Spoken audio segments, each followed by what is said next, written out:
الفاتحة. أعوذ بالله من الشيطان الرجيم. بسم الله الرحمن الرحيم. الحمد لله رب العالمين الرحمن الرحيم مالك يوم الدين. إياك نعبد وإياك نستعين اهدنا الصراط المستقيم صراط الذين أنعمت عليهم غير المغضوب عليهم ولا الضالين آمين.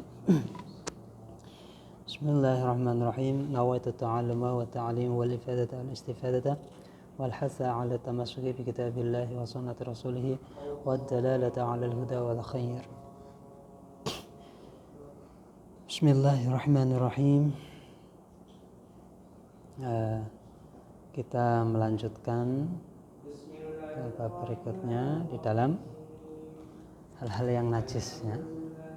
Kemarin sudah membahas tentang najis mughaladzah, kemudian mukhaffafah.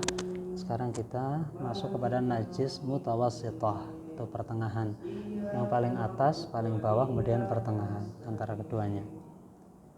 Wal mutawassithatu sairu aibaqin najasat. Jadi najis mutawassithah itu adalah najis selain yang telah disebutkan di mughaladzah dan mukhaffafah. Gimana?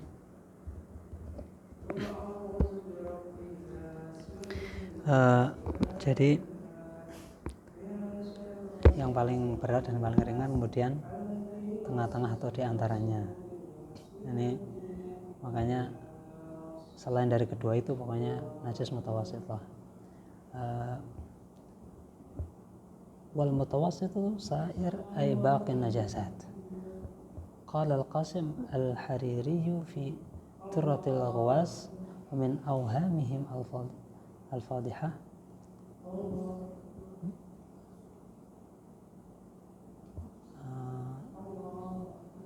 Boleh? Ini sebelah sini. Bismillahirrahmanirrahim. Qala al-Qasim al-Hariri fi Turratil Ghawas wa min awhamihim al-fadihah. Ini menjelaskan tentang lafadz sa'ir. Ini pembahasan tentang nahwu ya, gramatikal Arab. Saya baca saja untuk mengambil barokah dari kitab ini supaya kitab ini nanti terbaca semua dari awal sampai akhir. Qala al-Qasim al-Hariri fi Turratil Ghawas wa min awhamihim al-fadihah wa aghlāṭihim al-wādihah annahum yaqulun qadima sa'irul hajj wa istufiya sa'irul kharaj فيستعملون سائر بمعنى الجميع وهو من كلام العرب بمعنى الباقي ومنه قيل لما يبقى في الإناء سؤر والدليل على صحة ذلك أنه عليه السلام قال لغيلان حين أسلم وعنده 10 نسوة اختر 4 منهن وفارق سائرهن أي من بقي بعد الأربع اللائي تختارهن وصحيح أن سائر يستعمل في كل باق قل أو كثر لإجماع أهل اللغة على أن معنى الحديث إذا شربتم فأسئروا أي أبقوا في الإناء بقية ماء لأن المراد به أن يشرب الأقل يبقي الأكثر وإنما ندب للتأديب ذلك لأن الأكثر من المطعم والمشرب منبأة أي دلة على النهم وملائمة عند العرب. Nah ini membahas tentang lafadz sa'ir, bahwa sa'ir itu artinya itu sisanya, bukan seluruhnya, karena sebagian ada orang yang mengira kata sa'ir itu artinya seluruh. Nah, itu ada terkenal ketika orang-orang sedang berhaji, ada yang bilang qadima sa'irul hajj wastufiya sa'irul kharaj. Seluruh para haji telah datang ke Mekah itu, kemudian dan mereka telah mengikuti prosedur-prosedur yang ada di situ. Nah itu salah, harusnya bukan sa'ir tapi bisa kullu atau jami'u gitu. Makanya kalau sa'ir itu artinya sisa. Sesuai dengan dalam sebuah hadis Rasulullah bersabda, ikhtar 4 minhun wa fariq sa'irahun. Ketika awal-awal Islam itu ada beberapa orang yang belum masuk Islam itu kan ada masih memakai kebiasaan jahiliyah, jadi istrinya sampai 10. Kemudian ketika mau masuk Islam Rasulullah berkata, ikhtar arba'an minhun wa fariq sa'irahun. Pilihlah 4 di antara 10 itu dan cerailah yang 6 atau sa'irahun atau sisanya gitu. Wa nahab ini ifratus syahwa fit ta'am. Kemudian ini ada apa namanya? Oh iya nih. Kalau makan itu sisakanlah idza syaribtum fa'asiru. Nah, ini apa namanya? Maksudnya bagi-bagi dengan yang lain kalau makan dikasih sisa gitu. Juga ada dalilnya lagi. Supaya kamu tidak naham di sini. Naham itu orang yang rakus di dalam makan sampai kenyang sekali. Tu'malam anna najasa lughatan ma yustaqzaru walau tahiran. Najis secara bahasa itu artinya sesuatu yang menjijikkan walaupun itu suci. Karena ada hal yang menjijikkan tapi suci seperti air liur, kemudian mani, kemudian apa namanya ingus gitu ya. Wa yahrumu aklu dzalika ba'da an yakhruja min ma'idatihi ila linahwi su'ain, dan hal-hal yang tadi itu semuanya haram dimakan apabila sudah keluar dari, maksudnya yang keluarnya dari perut itu haram dimakan. Tapi kalau yang di mulut itu ditelan boleh, tapi kalau sudah keluar dari mulut maka ditelan haram. Kecuali untuk kepentingan seperti apa namanya tahnik, dan orang soleh itu menahnik bayi itu dengan air liur ya, itu enggak apa-apa. Wa yahrumu aklu dzalika ba'da an yakhruja min ma'idatihi ila nahwi salahin wa syar'an bil haddi. Nah, adapun kalau najis menurut syariat, istilah syariat adalah mustaqzarun yamna'u sihhatas salati haitsu la murakhisa. Nah, ini meskipun ini pembahasan najis mutawassithah, tapi ini menjelaskan najis secara keseluruhan ya. Nanti barang-barang najis itu ada berapa nanti disebutkan. Jadi najis adalah sesuatu yang menyucikan dan mencegah sahnya sholat ketika tidak ada tarkhis atau dispensasi. Karena ada najis yang tetap memperbolehkan sholat karena adanya dispensasi, yaitu ketika dalam keadaan tidak ada air atau tidak ada dua-duanya, tidak ada air, tidak ada debu, atau tidak ada air saja, itu nanti tidak ada air, bajunya najis, kemudian tayamum sholat, itu boleh karena terpaksa. Dan kalau yang demikian itu maka karena diakamnya faqidut tahirain, maka sholatnya wajib diulang, dan nanti sholatnya adalah lihurmatil waqti, seperti yang telah dijelaskan di bab yang depan. Fa in kana hunaka murakhis kama fi faqidut tahirain wa alaihi najasatun fa innahu yusalli li hurmatil waqti wa alaihi i'adah. Ya, maka sholatnya hurmatul waqti kalau misalnya tidak bisa mensucikan najisnya karena enggak ada air. Jadi tetap sah tapi nanti harus mengulang. Wabil addi asyruna. Nah, najis ini oleh ulama disebutkan ada 20. Tapi ini sebagian ulama ya, karena di penjelasan yang depan nanti ada yang tidak dianggap najis tapi di sini dianggap najis. Ini coba ya kita sebutkan. Yang pertama, al-awwalu baulun. Najis yang pertama adalah air kencing. Air kencing itu najis. Walau min tiflin wa min al-hasatul lati takhruju aqibahu in tayaqana in yaqadaha minhu fa hiya najisatun wa illa fa hiya mutanajjis.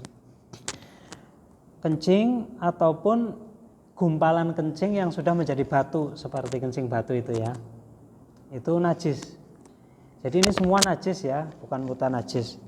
Kecuali kalau kencing kemudian keluar benda padat yang bukan bahannya dari kencing. Nah, misalnya keluar kerikil atau apa gitu. Lah itu bukan najis tapi mutanajjis. Artinya kalau disiram nanti jadi suci. Kemudian watsani yang kedua al-madhyu atau al-madhyu. Al-madhyu bil mu'jamati wa huwa ma'un asfaru sakhinun yakhruju ghaliban 'inda thawrani syahwah. Madhi yaitu sebenarnya tulisannya al-madhyu, tapi karena orang Arab itu kalau ngomong itu di waqaf jadinya madhi gitu. Madhi adalah air yang kental, rada kuning atau bening yang biasanya keluar ketika syahwat, ketika sedang berkecamuk gitu, ketika syahwat. Bila ladatin wala bila syahwatin qawiyatin gitu ya. Yaitu keluar yang tanpa ada efek seperti keluarnya mani. Kalau mani ada efeknya di dalam reaksi tubuh dan lain-lain, kalau ini tidak ada, tapi dalam keadaan syahwat, itu namanya madhi. Ba'da futuriha, atau keluarnya setelah syahwatnya reda, itu biasanya begitu, syahwat dulu belum keluar, ketika sudah reda nanti baru keluar, itu juga madhi namanya. Jadi enggak harus pas syahwat. Fala yakunu illa minal balighin, dan ini hanya keluar dari orang-orang yang sudah baligh. Wa aktsaru ma yakunu fin nisa 'inda mula'abatihinna wa hayajani syahwatihin wa rubbama yakhruju minasy-syakhsi wa la yahus bihi. Dan juga wanita ini sama laki-laki wanita itu ada madhinya. Kalau wanita ya ketika sedang bercengkrama dengan suaminya misalnya gitu, itu juga keluar madhinya, itu najis ya. Dan kadang-kadang orang itu keluar madhi tidak terasa, makanya perlu dicek apabila merasa syahwat atau apa, barangkali nanti keluar madhinya karena itu najis. Kemudian yang ketiga asalitsu wadyun, wadi. Kalau tadi madhi, sekarang wadi. Bimuhmalatin wa ma'un abyadu kadirun sakhinun. Nah, kalau ini warnanya mirip mani. Sepertinya saya pernah ini kayaknya. Saya pernah pas pipis keluar ini pernah. Wadi itu seperti mani, yakhruju imma 'iqbal baul aw 'inda hamli syai'in tsaqilin. Bisa keluar biasanya habis pipis itu, atau ya hampir bareng-bareng sama pipis, atau ketika ngangkat barang yang berat. Wa hadza la yakhusul balin, kalau ini tidak khusus pada orang-orang baligh, jadi belum baligh juga bisa keluar ini. Biasanya kalau capek sekali kerja sampai fisiknya benar-benar diforsir sedemikian rupa, itu kadang-kadang mengeluarkan itu. Ar-rabi'u rawthun.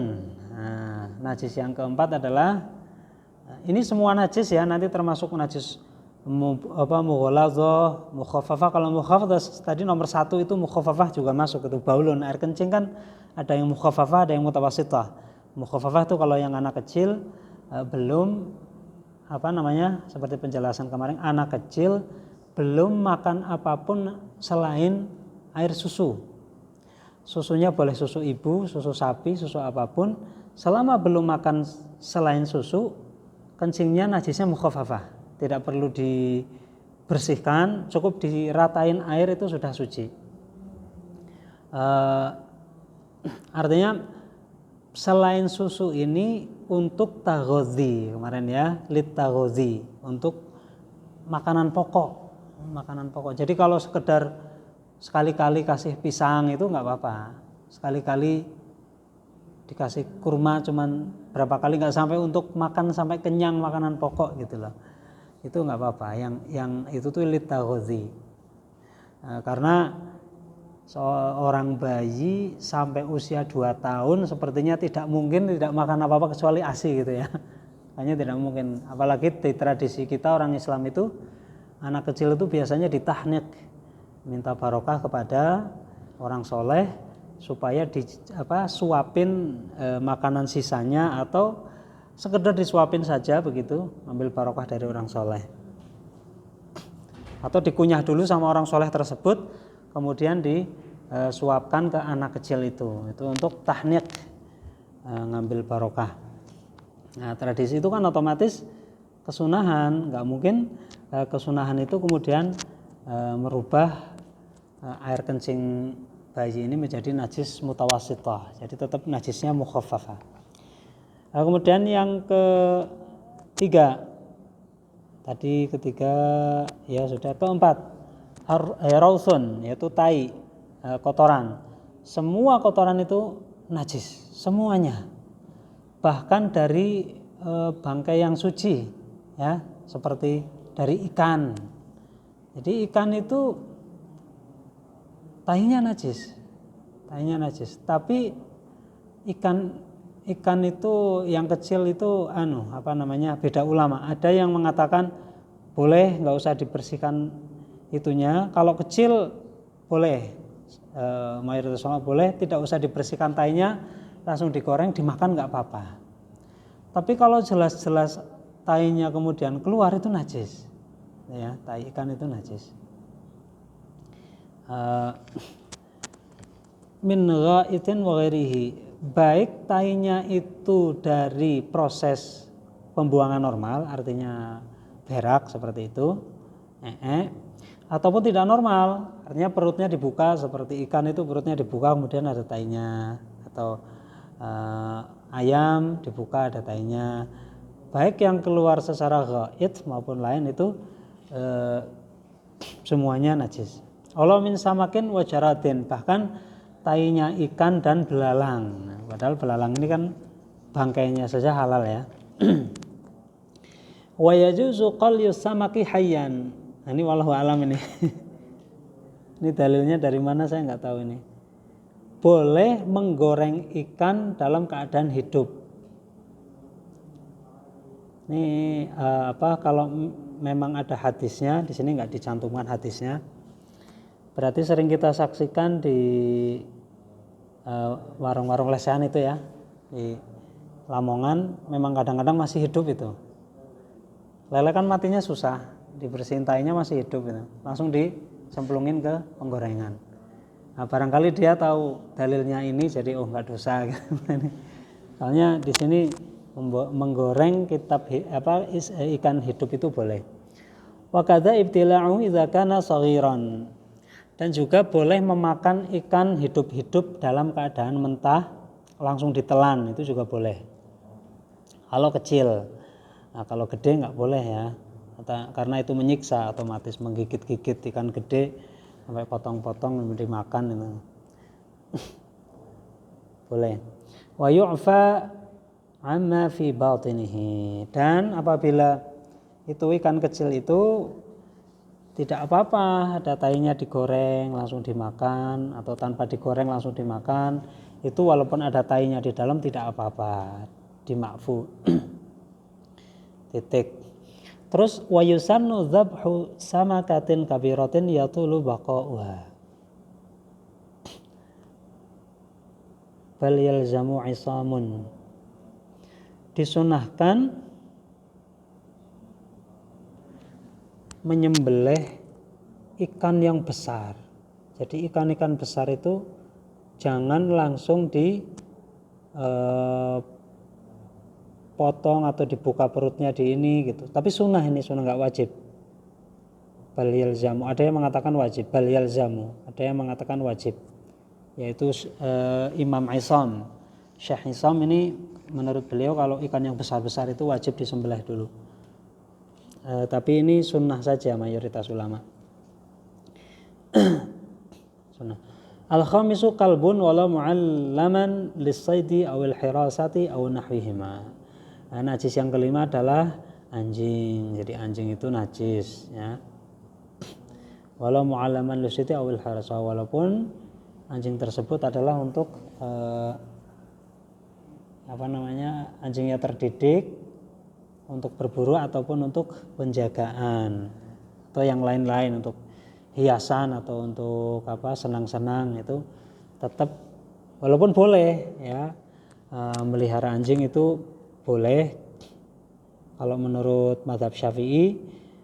Apabila untuk kebutuhan boleh, tapi kalau tidak itu makruh gitu, tapi tidak haram.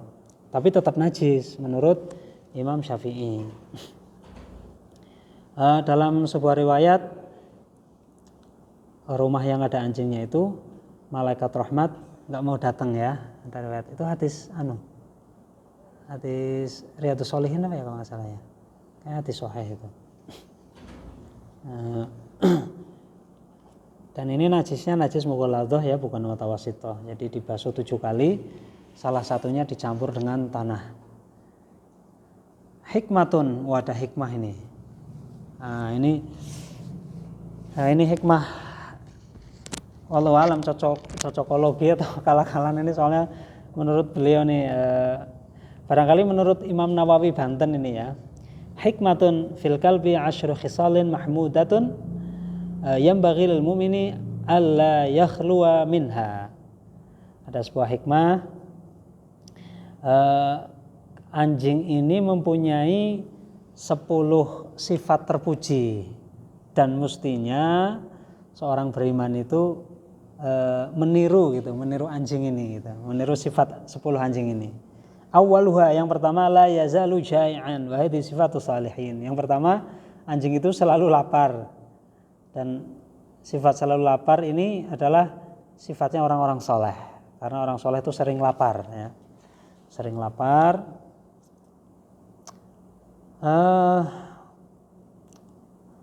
Wallahu alam, tapi mayoritas ulama itu mengajarkan kita makan yang cukup dan penuh gizi juga, supaya syukur kita ini besar gitu. Nah, kadang-kadang orang itu kalau pelit sama dirinya sendiri, apalagi ke orang lain, biasanya begitu. Makanya wallahu alam ini. Tapi maksudnya jai' di sini bisa diartikan, kenapa orang-orang soleh selalu lapar? Karena orang soleh itu banyak puasa, gitu ya. Karena banyak puasa. Ini protes istri saya ini nggak terima. Enggak, orang soleh itu puasa. Oh ya, benar-benar. Karena orang soleh itu banyak puasa. Kalau nggak Senin Kemis, ya puasa Daud. Nah, ya benar juga ya. Ya, berarti sifat anjing yang bagus itu selalu lapar ya. Selalu lapar lah. Orang soleh itu juga seringnya lapar.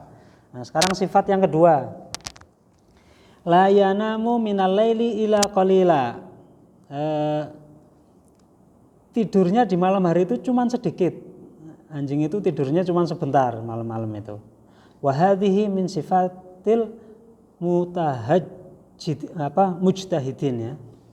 Mutahajjidin di situ ya, Dek. Mutahajjidin. Itu sifatnya orang-orang yang senang sholat malam. Kalau standar di medis itu 8 jam Pak Haji ya tidurnya. Tapi guru-guru saya tidurnya tuh sebentar-sebentar Pak Haji. Bentar-bentar, 4 jam, ada yang 2 jam itu.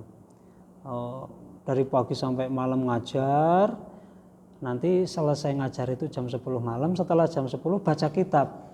Kadang selesai ngajar sampai jam 12, baca kitab sebelum tidur jam 1, nanti ini bangun. Tapi alhamdulillah sehat-sehat itu. Kalau di sini tidurnya sedikit, anjing tidurnya sedikit, dan orang yang senang tahajud juga tidurnya sedikit. Ats-tsalitsatu law turida fil yaumi alfa marratin ma bariha min babi sayyidihi wa hadhihi min alamati shadiqin.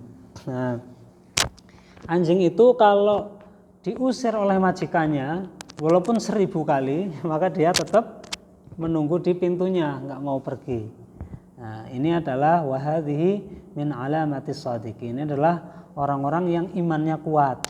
Jadi diuji kayak apapun oleh Allah, rezekinya dijauhin, penyakit didatangin gitu. Kesusahan ada terus, tapi tetap mengetuk pintu Allah. Dia tetap di masjid, tetap husnudzan sama Allah. Nah, ini sifat yang terpuji. Ar-rabi'atu idza mata lam yukhallif mirasan. Nah, ini gimana, Dek? Kalau saya kok kurang setuju. Wa hadhi min alamati zahidin. Anjing ketika mati itu tidak meninggalkan warisan. Setuju nggak? Masa setuju? Alasannya apa? Meninggalkan nama. Memang Rasulullah itu nggak meninggalkan warisan harta ya. Tapi Rasulullah itu sangat mementingkan ilmu waris. Dan ilmu waris itu termasuk ilmu yang jarang apalagi di era modern ini jarang dipelajari, dan ada hadisnya kan itu suatu saat ilmu waris akan dicabut dan ketika hilang maka kiamat. Itu kan berarti betapa pentingnya warisan, dan mestinya setiap orang beriman itu ya warisannya yang banyak gitu, karena hikmahnya warisan banyak itu kan kalau anak-anak yang ditinggal itu susah, nanti dia mau doain orang tua nggak sempat gitu Pak Haji. Tapi kalau dia sudah ini terarah hidupnya sama orang tua, setidaknya diwarisi peluang, diwarisi arahan bahwa setelah ini kamu begini. Kalau kemapanan anak itu terwujud kan sempat doain, kemudian dia juga berbuat baik kayak gitu. Jadi tetap Allahu a'lam ini. Terus di sini itu lagi diikutin sama wahadhihi min alamati zahidin. Ini adalah ciri-ciri dari orang zuhud. Orang zuhud kan nggak begitu. Orang zuhud kebanyakan kaya. Coba lihat tokoh-tokoh zuhud ya, Imam siapa? Ibnu Athaillah, Imam Ghazali, orangnya kaya-kaya sekali. Imam Malik, tuh. Terus Imam siapa itu? Itu crazy rich itu. Padahal orangnya zuhud. Walau alam ya, mungkin ini cuma apa ya beda-beda pendapat lah. Kalau apa itu mungkin ini maksudnya Rasulullah. Kalau Rasulullah memang tidak meninggalkan warisan harta memang. Ya mungkin maksudnya itu mungkin. Nah, tapi kalau misalnya anak cucu tidak ditinggalkan warisan, kemudian tetap menjaga kesalehan, kemudian ini ya itu luar biasa sih, memang sih luar biasa. Apalagi orang tua cuma meninggalkan ilmu misalnya, terutama yang pesantren nih. Kalau pesantren tuh anaknya ditinggalin pesantren ditinggalin beban yang berat itu. Jadi teman-teman kita kemarin main kan, wah beratnya luar biasa lah itu. Mungkin maksudnya itu bahwa tidak meninggalkan warisan harta, tapi meninggalkan warisan kewajiban gitu. Tapi bukan kewajiban hutang ya, bukan kewajiban hutang. Al-khamisatu, yang kelima, an yaqna'a minal ardi bi adna mawdi'in. Nah, anjing ini dia sudah merasa puas dengan tempat yang atau rendah gitu. Nah, jadi walaupun tidak disanjung, walaupun tidak ditempatkan di tempat yang mewah, yang tinggi, dia akan puas, anjing itu senang asal masih bersama majikan. Wa hadhihi min alamatir radin, dan ini adalah ciri khas dari orang-orang yang ridho dengan ketentuan Allah, rela dengan ketentuan Allah. As-sadisatu, ciri atau sifat yang keenam, an yanzura ila kulli man yara hatta yatraha lahu luqmatan. Nah, ini maksudnya gimana ini? Ya, wa hadhihi min akhlaqil masakin. Ya. Oh, maksudnya tidak merebut gitu ya. Anjing itu dia hanya akan melihat orang yang akan memberinya makan. Dia tidak merebut atau minta-minta. Dia hanya melihat saja. Mungkin mayoritas anjing ya, kalau anjing-anjing tertentu yang galak ya dia langsung ini ambisinya mau dapat makanan itu sampai melet-melet sampai apa gitu ya. Ini sebenarnya wallahu alam, ini saya gimana ini analisanya ini. Setahu saya kan anjing begitu ya, Dek. Kan dia melet-melet kalau ada mau dikasih makanan kan langsung ambisinya langsung itu kan. Tapi di sini cuma melihat gitu. Wa hadhihi min akhlaqil masakin. Ini adalah akhlak yang harus dicontoh bagi orang-orang miskin. Artinya orang miskin itu jangan senang minta-minta gitu maksudnya. Jangan senang minta-minta, dan kalau dikasih luqmatan cuma dikasih sedikit itu tetap berterima kasih gitu harusnya. As-sabi'atu, sifat yang ketujuh, annahu law turida wa huthiya alaihi turab fala yaghdab wala yahqidu wa hadhi min akhlaqil asyiqin. Anjing ketika diganggu atau ditaburi tanah itu dia tidak marah dan tidak marah gitu, tidak marah, tidak enggak terima gitu. Wa hadhi min akhlaqil asyiqin. Ini adalah orang-orang yang asyik atau merasa gembira atau senang dengan Allah Subhanahu wa taala. Jadi orang-orang asyik, orang-orang yang asyik bersama Allah itu dia akan diomongin jelek orang, kemudian difitnah, benci tetangga, di apa itu enggak ngefek gitu. Asyik karena dia selalu asyik bersama Allah Subhanahu wa taala. As-saminatu, sifat yang ke-8, idza ghuliba ala mawdhi'ihi yatrukuhu wa yadhhabu ila ghairihi. Kalau dia diganggu tempatnya atau diusir dari tempatnya, maka anjing cukup pergi saja cari tempat yang lainnya. Wa hadhihi min af'alil hamidin. Ini adalah akhlak dari orang-orang terpuji. At-tasi'atu, sifat yang ke-9, idza ujdiya lahu ay u'tiya lahu luqmatun akalaha wa bata 'alaiha wa min alamatil qaniin. Apabila dia dikasih makanan cuman satu suap sedikit saja, maka dia akan menemani orang yang ngasih itu, bahkan mau tidur bersamanya. Dan ini adalah akhlak atau perbuatan orang-orang yang qanaah. Qanaah itu yang selalu berterima kasih dengan apapun dan dia puas dengan pemberian Allah sebesar apapun atau sekecil apapun. Itu orang-orang qanaah. Al-ashiratu, orang yang sifat yang ke-10, annahu idza safara min baladin ila ghairiha lam yatazawwad. Wah. Ya dia mau tazawwad gimana, enggak punya enggak punya kantong ya.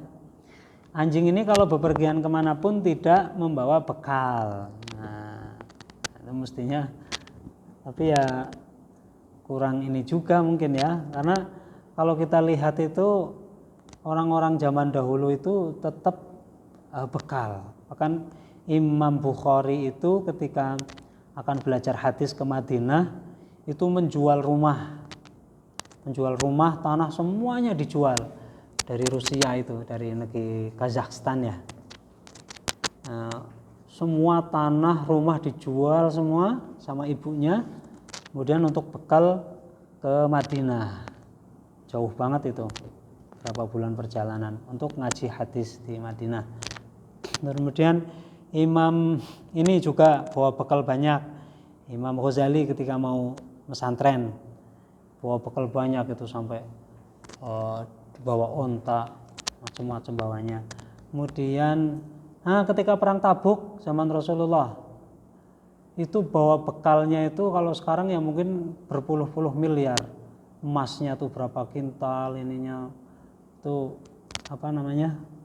bawa bekal. Jadi saya kira ya dalam beberapa hal mungkin enggak demikian amat lah ya. Dan memang orang Islam tuh mestinya senang planning ya, senang planning, ditata, manajemen, at-tadbir nisful ma'isyah kata Rasulullah. Manajemen itu separuh dari ma'isyah, dari mencari rezeki. Separuh dari mencari rezeki adalah manajemen. Jadi separuhnya itu lapangan, separuhnya itu planning, rencana, diskusi, nyari ini ide macam-macam gitu.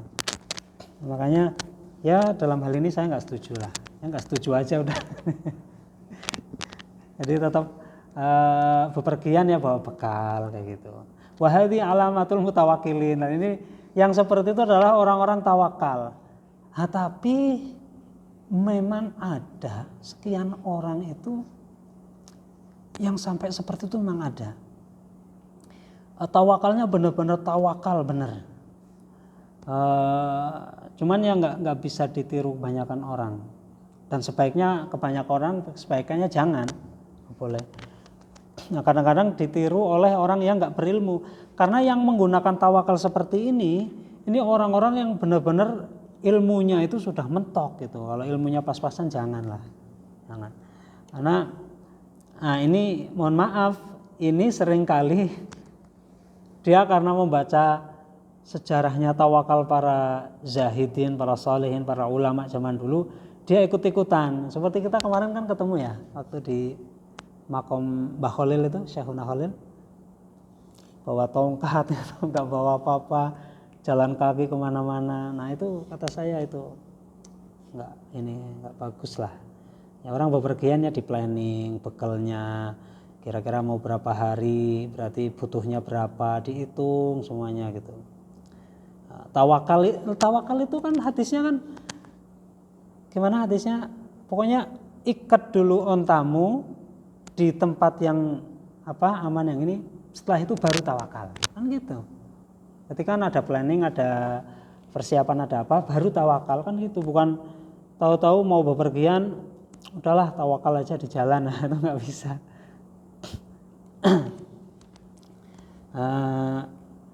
Asadisu wallahu alam. Ini besok kita melanjutkan najis yang ke-6, karena tadi najis itu ada 20, ini kita baru nyampe ke-5. Insyaallah yang ke-6 ini rada panjang juga ya. Wallahu a'lam.